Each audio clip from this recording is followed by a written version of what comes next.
Today, we're talking about a compound that promotes mitochondrial health and ATP production, yet it declines with age. You can't get it from any food, and most of us can't make it. So, what is it? We're talking about urolithin A. Stay tuned to learn how to boost your levels of urolithin A.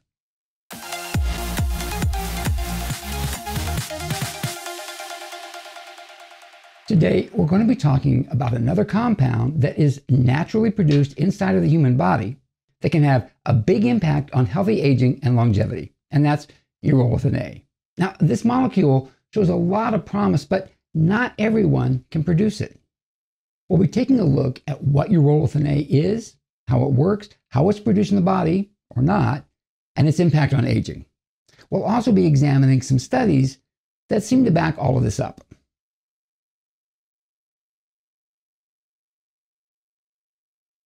All right, let's start off by talking about what urolithin A is.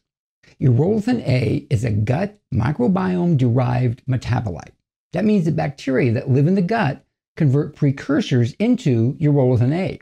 You can't obtain urolithin A from any foods that I know of, although you can obtain the precursors from food. Urolithin A is a peptide, which means that it's a protein that's made up of short chains of amino acids. And it's something that occurs naturally in the human body. But it's what it does in the human body and the benefits that it bestows that are the subject of today's video.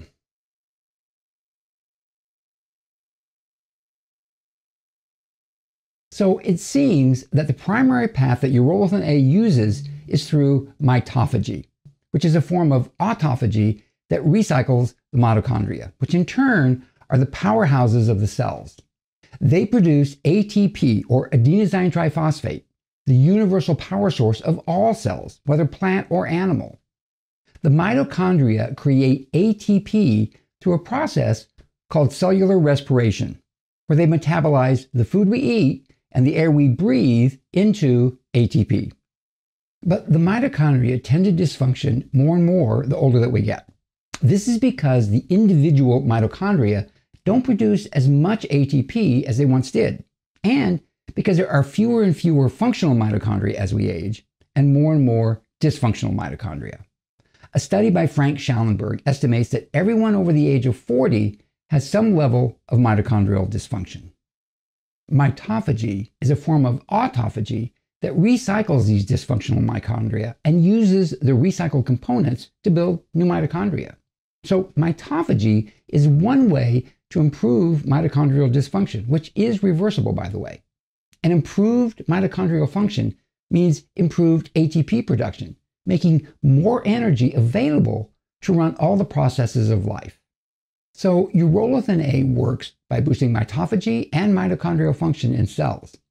Taking supplemental urolithin A increased biomarkers for mitochondrial function in elderly people, and it also blunts inflammatory responses.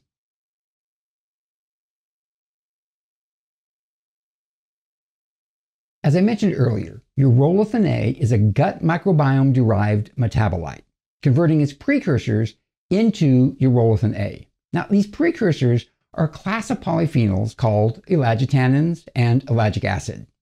Urolithin A is not found in any foods that I know of, but elagitannins and ellagic acids are.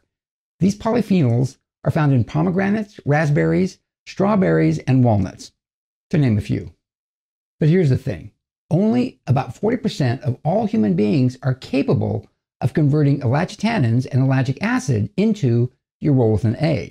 Everybody's microbiome is different because of diet, genetics, race, culture, sex. A whole slew of different things can impact our microbiome.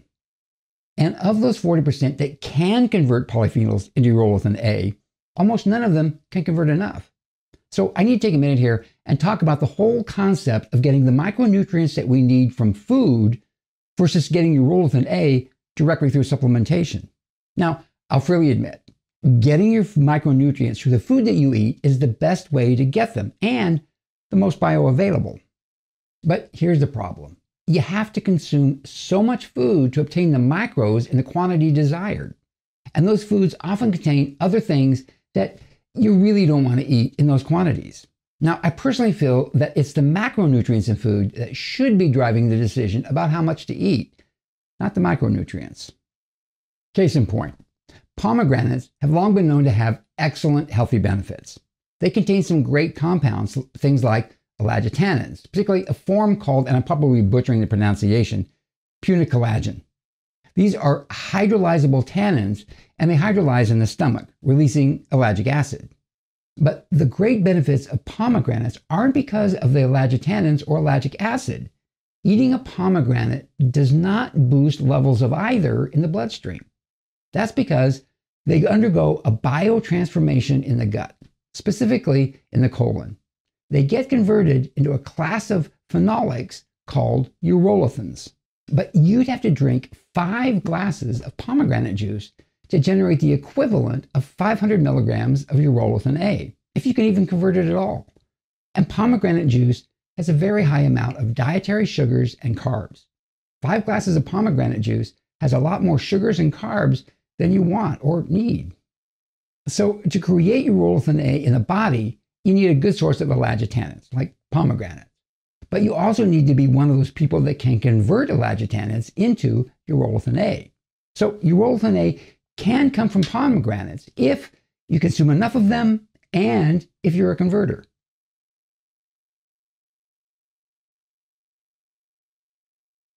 Now, to make things worse, if you are a converter, as you age, your ability to convert elagitannins and ellagic acid into urolithin A goes into decline, becoming less and less.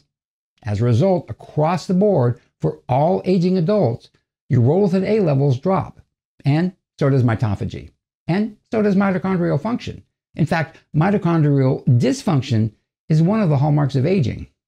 Now, there's been several studies on the effects of supplemental urolithin A on the aging process, but they've all been conducted by a company called Amazentis, which makes a urolithin A supplement. So you need to take this information with a grain of salt.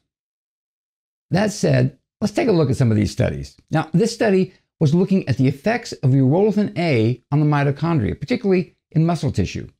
When they fed urolithin A to C. elegans worms, they found that the worms increased their lifespans by about 50%. Now, when they fed it to mice, they found that the urolithin A increased muscle endurance by about 40%, allowing them to run longer. They also experienced a 10% increase in muscle strength. Now, these were normally aged mice that were metabolically challenged, meaning that they were fat, overfed mice. They then treated older mice to supplemental urolithin A for a few months and found that same 40% increase in muscle endurance. Finally, they tested the supplements on humans, and they found that they seemed to provide similar benefits. Now, these were humans aged 45 to 65 who received a daily dose of 500 milligrams and were tested for 4 months. And the researchers found an increase in muscle strength in the leg muscles of the participants. They also compared drinking 1 glass of pomegranate juice against supplementing with 500 grams of urolithin A by measuring the levels of urolithin A in the blood after 24 hours. And what they found was a 6-fold increase in urolithin A levels in the supplements compared to the pomegranate juice. Now, they only saw an increase in urolithin A with the pomegranate juice in 40% of the users because the rest weren't converting. However, among those supplementing with urolithin A, they saw an increase in urolithin A in the blood in 100% of the participants.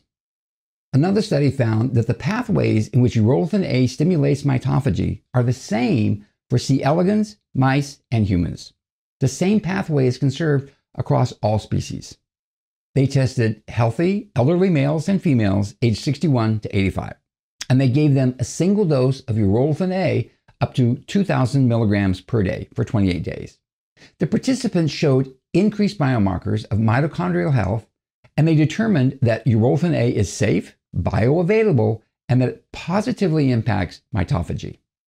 The final study was looking at the effect of age-related loss of muscle mass and strength that shows up as a reduction in physical performance and endurance capacity. You know, sarcopenia.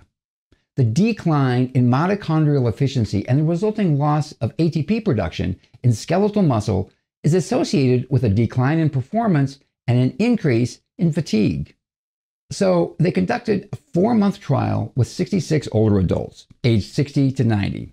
And what they were looking for were any changes in the 6-minute walking distance and maximal ATP production in the hand.